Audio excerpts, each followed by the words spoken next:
مال شیخا و آخوندا نیست، فقط خدا مال همه است. خدا مال لاتام هست. همون لات هم بنده خداست، همون بی‌حجاب هم بنده خداست. نباید ناامید بشه.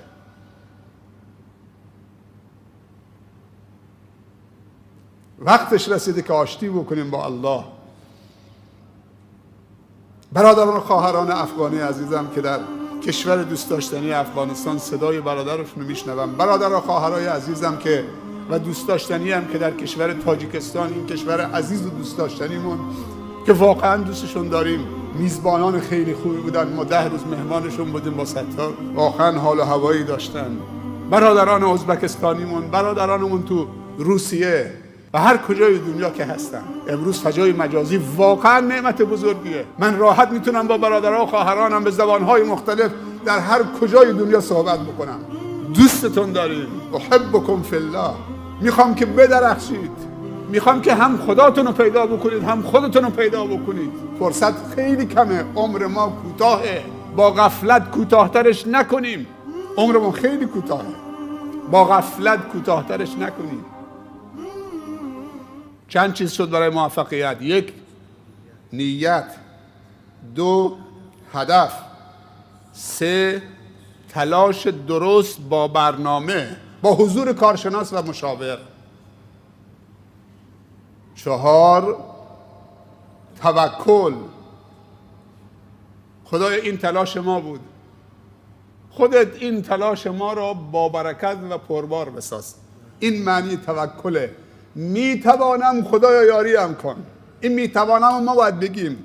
حضور در زندگی، در صحنه، در برنامه، در جامعه، در جاهایی که نیاز داریم و در جاهایی که دیگران به ما نیاز دارن، ما 2 جا باید حاضر بشیم.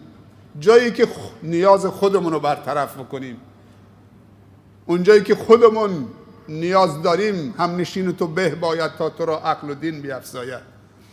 و جایی که بریم نیاز برادر و خواهرمون که به ما نیاز دارن، به کمک ما نیاز دارن، نیاز اونها رو برآورده بکنیم.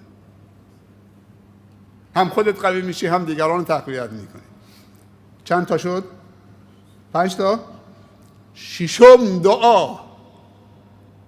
همین دعاهایی که برادرمون ستار میخون. این اللهم اللهم اللهم اللهم تواضع. خدایا قبول بفرما، خدایا برکت بده، خدایا قبول بفرما، خدایا توفیق بده. دعا رو دست کم نگیرید. دعا اصلا همه چیز رو زیر رو میکنه.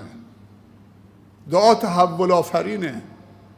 دعا از خدا کمک جستنه. پیامبر صلی الله علیه و سلم فرمودن که الدعاء هو العباده. دعا اصلا عبادته.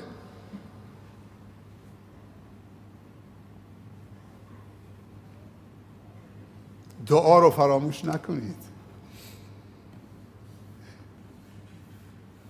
بعضی از آن که میخونن چه یا 10 سلام که خوندم میرم بیرون، و کاری نداره. شافعی هستی، حنفی هستید، هر چی هستید،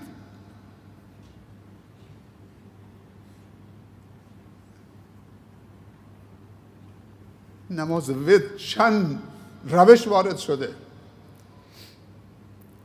خدا مؤاخذت نمیکنه اگه من رفتم بلوچستان پشت یه سر امام، یا رفتم ترکیه یا هر کشوری که احنافن پشت سر حنفی نماز خوندم، نماز ود خوندم، قبوله. شما هم پشت سر شافعی نماز بخونید، چه مشکلی داره؟ صف خالی نکنید.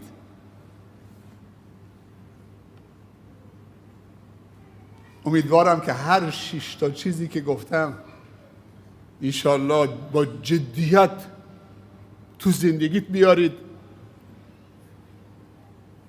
داشته باشید، تکیهگاهت باشن و با عزمی راسخ رو به جلو و خبرهای خوشی از تون بشنویم. یه تقاضای کوچولو هم دارم، اگه حق بهم بدید برای منم دعای خیر بکنید. برای خانوادم 6 تا فرزندم، 3 تا پسر 3 تا دختر. من هر کاری از هم بر بیاد، هم دعا، هم تلاش، هم حمایت، هم حضور در کنارتون تا جایی که وسع و توان داشته باشم. ولی این تقاضای برادرتون از شمایی است که دوستشون دارم و دوستم دارن. برای منم دعای هدایت بکنه، خدا هدایت هم بکنه، خدا ثابت قدم هم بکنه، خدا توفیق خدمتگزاری رو از ما نگیره، از ما و شما نگیره. بچه های من هم خدمتگزار بچه های شما باشن. خداوند آخر و عاقبت همه ما و شما رو به خیر خاتمه بکنه. ربنا آتنا فی الدنیا حسنة و فی الآخرة حسنة و قنا عذاب النار. پروردگار، اون چیزی که صلاح دین و دنیا و آخرت ما هست اونو به ما عطا بفرما. خدا از تقصیرات ما در بگذر. این شب‌های مبارک، روزهای مبارک رو از همراه نصیب ما بفرما. پروردگار، راه خیلی طولانی است، پرپیچ و خم هست، توشه لازم هست. خدایا توفیق توشه برداری نصیب بفرما. بهترین توشه تقواست. تزودوا ان خیر الزاد تقوا. خدایا تقوا نصیب بفرما. خدایا علم و بیداری و آگاهی نصیب بفرما. خدایا توحید کاملی که در اون شرک نباشه، ایمانی که در اون کفر نباشه، طاعتی که در اون گناه نباشه، اخلاصی که در اون ریا نباشه. خدایا بهترین ها را به ما بده، به ما و خانوادهمون و فرزندانمون و دوستانمون. خدایا چنین کن سرانجام کار تو خوشنود باشی و ما رستگار. ربنا ظلمنا انفسنا و ان لم تغفر لنا و ترحمنا لنكونن من الخاسرین. سبحان ربك رب العزة عما يصفون و سلام علی المرسلین و الحمد لله رب العالمین. موفق و مؤید و سربلند باشید. دست همدیگه رو بفشارید، همدیگه رو حلال بکنید. خیلی دوستتون دارم، هم شمایی که اینجایید، هم اونایی که دارن میبینن و میشنون. خدا یار و یاور و نگهدارتون.